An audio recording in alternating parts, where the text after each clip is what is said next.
برادران اسلام محترم چودھری شفیق صاحب کی اہلیہ محترمہ جناب ناصر شفیق صاحب کی والدہ محترمہ جن کے جنازہ میں ہم شامل ہیں، اللہ کریم مرحومہ کی آنے والی منزل آساں فرمائے۔ جتنے بھی ایمان والے جنازہ میں شامل ہوئے مجھ سمیت اللہ سب کی حاضریاں قبول فرمائے۔ مائی صاحبہ کو ایک بڑی نسبت نصیب ہو رہی ہے، جناب حضرت عثمان غنی رضی اللہ عنہ کی شہادت پاک کا دن 18 ذی الحج۔ کون عثمان غنی؟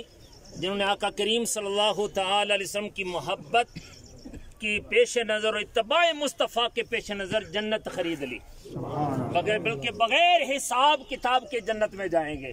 اللہ اکبر۔ اور حضرت عثمان غنی رضی اللہ تعالیٰ سے بغض رکھنے والا میرے آقا کریم صلی اللہ علیہ وسلم کی بارگاہ میں ایک جنازہ لایا گیا، فرمایا میں جنازہ نہیں پڑھاؤں گا۔ میں یا رسول اللہ کوئی خاص وجہ؟ فرمایا اس کے دل میں میرے عثمان کا بغض ہے، اس لیے میں جنازہ نہیں پڑھاؤں گا۔ اللہ اکبر۔ اور حضرت عثمان غنی رضی اللہ تعالیٰ عنہ کی عظمتیں و شانیں کتنی وراء الورا۔ حضرت ابو قلابہ رحمۃ اللہ تعالی علیہ فرماتے ہیں میں ملک شام میں تھا، دیکھتا کیا ہوں کہ ایک بندہ ایک آواز دے رہا ہے، ہائے میرے لیے جہنم، ہائے میرے لیے جہنم، ہائے میرے لیے جہنم۔ میں حیران ہو گیا کہ کون سا یہ بندہ جس کو یقین ہو گیا میرے لیے جہنم ہے۔ میں قریب گیا تو دیکھتا کیا ہوں کہ ایک بندہ منہ کے بال پڑا ہوا ہے اور دونوں آنکھوں سے معذور ہے، نابینا ہے، دونوں ہاتھ کٹے ہوئے ہیں، دونوں پاؤں کٹے ہوئے ہیں، اور یہ صدا دے رہا ہے ہائے میرے لیے جہنم، ہائے میرے لیے جہنم۔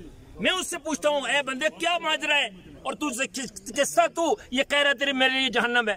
فرمایا کچھ نہ پوچھو، میں ان بندوں میں شامل تھا جو حضرت عثمان غنی رضی اللہ عنہ کی شہادت کے وقت آگے بڑھے۔ میں جو ہی آگے گیا تو ان کی بی بی صاحبہ آگے آئی، میں نے ایک تھپڑ مارا بی بی صاحبہ کو۔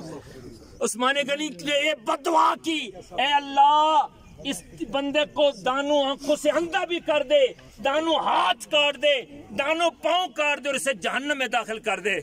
دیکھنا یہ 3 سزائیں تو پوری ہو گئی، اب 4تھی سزا کا منتظر ہوں کہ وہ بھی پوری ہو کے رہے گی۔ میرے بھائیوں یہ بددعا حضرت عثمان غنی کی ہے، اور جو آقا کریم صلی اللہ علیہ وسلم کی بارگاہ سے بددعائیں لیتے ہیں ان کا کیا حشر ہوگا؟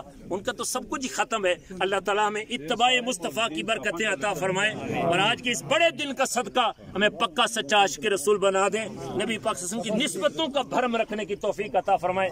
مرحومین کو اللہ تبارک و تعالی جل شانہ ان کے درجات بلند فرمائے اور آنے والی منزلیں آسان فرمائے، اور ہمیں بھی اپنی موت کی قبر کی آخرت کی فکر عطا فرمائے۔ حضرت عثمان غنی قبر کے قریب سے گزرتے، اتنے روتے آپ کی داڑھی مبارکہ بھیگ جاتی۔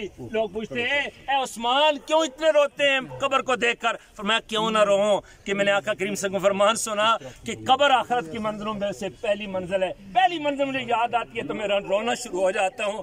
وہ عثمان غنی جنہوں نے جنت خرید لی، بغیر حساب کتاب کے جنت میں جائیں گے، وہ قبر کے قریب سے گزرے تو روئیں، اور آج ہم جنازے بھی پڑھیں، تدفینیں بھی کریں، اور اپنے آپ پر نہ روئیں، آخرت کی فکر نہ کریں، تو کیسے ایمان والے ہیں؟ اللہ آخرت کی فکر عطا فرمائے۔